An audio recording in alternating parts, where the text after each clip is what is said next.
ভোরের কুয়াশা আর ঘাসের ডগায় শিশির বিন্দু দেখেই বোঝা যায় শীত আসছে। তবে শীত আসতে না আসতেই আগাম জাতের শীতকালীন সবজি চাষ করে সফল হয়েছেন সাতক্ষীরার কৃষকরা। অসময়ে উৎপাদিত ফসলের বাজারে চাহিদা বেশি থাকায় এবং ভালো দাম পাওয়ায় জেলার কৃষকদের মুখে এখন সচ্ছলতার হাসি। আমাদের এ মাঠে আগাম সবজি হয়, এ মাঠে আমরা কাজ কাম করি, এ মাঠে ফসল হয়, দেখা যাচ্ছে বেগুন হয়, কপি হয়, ওলকপি, ফুলকপি, সমস্ত শীতের সবজিগুলো এখানে হয়, এখানে কাজ কাম করি, ইনশাল্লাহ আমাদের চলে। সাধারণত শীতকালীন সবজি বাজারে আসে বিলম্বে, কিন্তু সাতক্ষীরার চাষিরা নিজেদের ধানি জমিতে আগাম জাতের শীতকালীন সবজির চারা রোপণ করে সফল হচ্ছেন। একই জমিতে একসঙ্গে 60 থেকে 80 দিনের মধ্যে 3 থেকে 4টি সবজি চাষের পর বোরো ধান চাষ হচ্ছে এসব জমিতে। এতে সীমিত সময়ে স্বল্প সবজি চাষে বেশি দামে বিক্রি হওয়ায় লাভবান হচ্ছেন চাষিরা। আগাম সবজি চাষ করি, ওলকপি, এটা খুব লাভবান ফসল যদি আকাশ ভালো নিয়ন্ত্রণ থাকে। তো বৃষ্টি যদি বেশি হয় খেতে আমরা সেক্ষেত্রে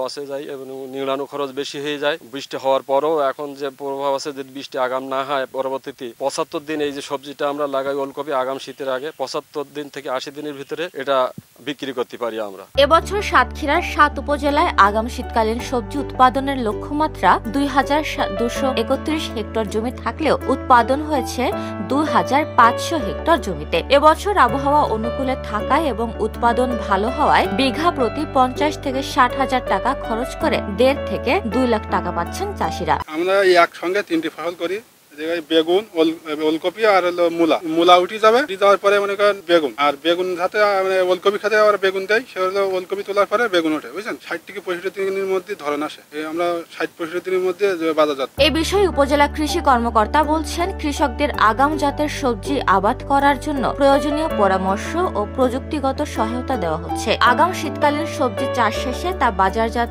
আরো আগে শুরু হয়েছে। জমির সর্বোত্তম ব্যবহার করে দেশের অর্থনীতিতে সাতক্ষীরার কৃষকদের অবদানের কথা জানালেন এই কৃষি কর্মকর্তা। আমরা আশা করছি এটা 25 হেক্টর পর্যন্ত চলে যাবে। ইতিমধ্যে আমাদের কৃষকরা ফুলকপি, বাঁধাকপি, মূলা এই ফসলগুলো মাঠে চাষাবাদ রোপণ করা সম্পূর্ণ করেছেন। এই সবজিগুলো যখন বাজারে আসবে তখন আমাদের এই যে সবজির অধিক দাম ছিল সেই দামটা সহনীয় পর্যায়ে আসবে এবং আমার মাত্র কম সময়ে আমাদের কৃষকরা একটা জমি থেকে এই সবজিটা তুলে এরপরে আমাদের যে বোরো ধান আছে সেই ধানে চলে যাবে। জমির সর্বোত্তম ব্যবহার হচ্ছে বাংলাদেশের অর্থনীতিতে আগামী শীতকালীন সবজি সাতক্ষীরার। আমরা আশা করছি সাতক্ষীরার চাহিদা মিটিয়েও এই সবজিগুলো আমাদের যে বড় বড় শহর আছে সেই শহরগুলোতে বিক্রি করা সম্ভব হবে। আমাদের কৃষকরা লাভবান হবে, সাতক্ষীরার অর্থনীতির উন্নয়ন হবে। উপমা রায়, সোনালী নিউজ।